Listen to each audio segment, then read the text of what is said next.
Georgia arrived in Cardiff this week after a 6-hour journey from Tbilisi via Istanbul, but their head coach, Milton Haig, fears they are in no man's land. They have outgrown the Tier 2 European Nations tournament, but the door to the Six Nations remains closed. Their success has earned them one match against a Tier 1 country in non-World Cup years, but their match against Wales on Saturday is sandwiched between encounters with Canada and the United States. The danger for Georgia is that the marked progress they have made under Haig, who took over after the 2011 World Cup, will stall because they have nowhere to go. The European nations does not push us as it should do, said Haig, an avuncular 53-year-old New Zealander who started his senior coaching career as Vern Cotter's assistant at Bay of Plenty and recommended his successor, Joe Schmidt. When we get to the November window, we find the gulf between that level and Tier 1 is astronomical. We have had 5 of these games since 2011, less than half Fiji and Samoa have had, and the question that has to be asked is where is our progression? We have shown in the last 2 years that we have outgrown the European nations, with no disrespect to the likes of Russia and a team we lost to earlier this year, Romania, but we have reached the stage where we put 54 points on Canada, as we did last week, and I'm not happy because the performance was not good enough.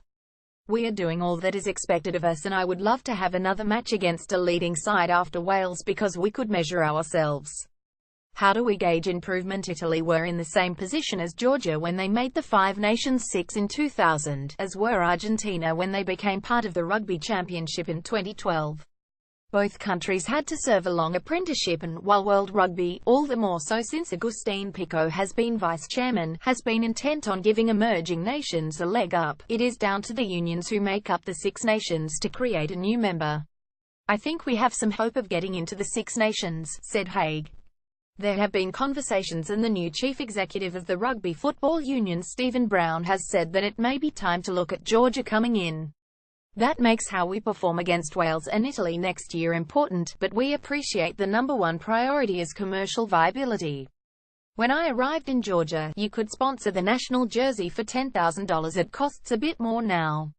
We have support and regularly get gates of $50,000, and we have a number of partners. The backers include the Montpellier owner Mortal Trad, who supports a club in Georgia and had helped out at under-20 level. Haig's squad spent 3 days in camp in the city where Cotter is now based after a stint with Scotland at the start of the month to prepare for their autumn series. An amazing fact about Georgian rugby is that we only have 11,000 registered players from the age of 15 upwards, said Haig. The number is growing because parents, who follow football, have come to appreciate rugby's values. In the summer, I watched a village under-15 side take on a school from Wales and put 50 points on them, playing some terrific rugby with even props throwing long passes. I asked a development officer what had happened, and he said a stadium had been built in the village with floodlights and the kids were attracted to it like moths to a flame. When I arrived in Georgia, we only had 2 grounds up to standard. Now we have at least 16. At that time, we were behind the likes of Samoa, Canada and the USA, but we have beaten them all and attracted a strong following. The game against Wales is being televised live, free-to-air, and 5 companies bid for it. Milton Haig. We have outgrown the European nations. Photograph Fairwoo Evans Rec Shutterstock. Haig will be pitting his game plan against a fellow New Zealander on Saturday, Warren Gatland, as he did last year in Scotland when Cotter was in charge and in 2014 when Georgia faced Schmidt's Island. We had a coaches meeting during the last World Cup and someone remarked it was like a provincial championship gathering of 15 years before because there were so many New Zealanders, he said. There are not many full-time jobs in New Zealand. They told me to go abroad to get experience and then bring it back home.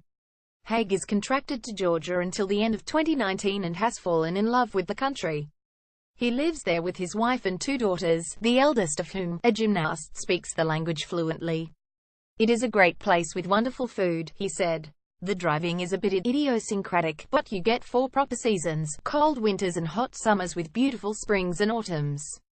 He has developed a strong management team, backed up by 2 Australians, Richard Graham, who had stints with Australia, Saracens and Bath, and Brad Harris, a New Zealand kicking coach, Dean Cummins, and a Georgian defence coach, Levin Mazashvili, who spends time at Saracens as the club has ties with the Georgian side.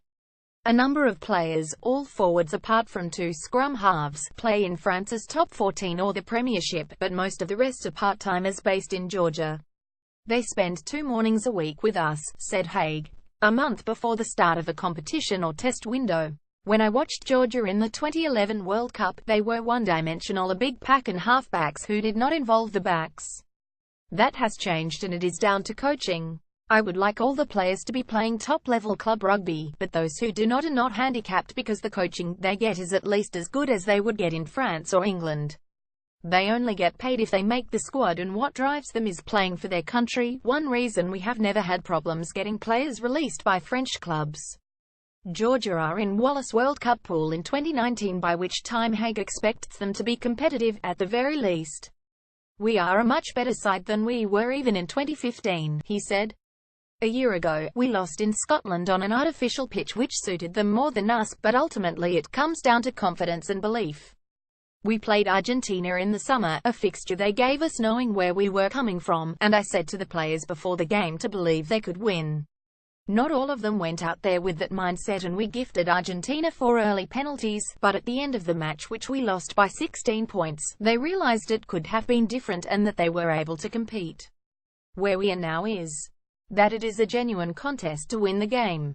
Wales will be formidable whatever team they pick because of their rugby history, but they have not had it all their own way against Tier 2 teams in recent years, beating Japan last year with a late drop goal.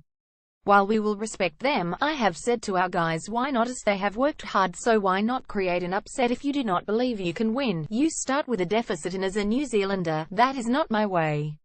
We have talked about Scotland, and the difference this year is the expectation players have of themselves.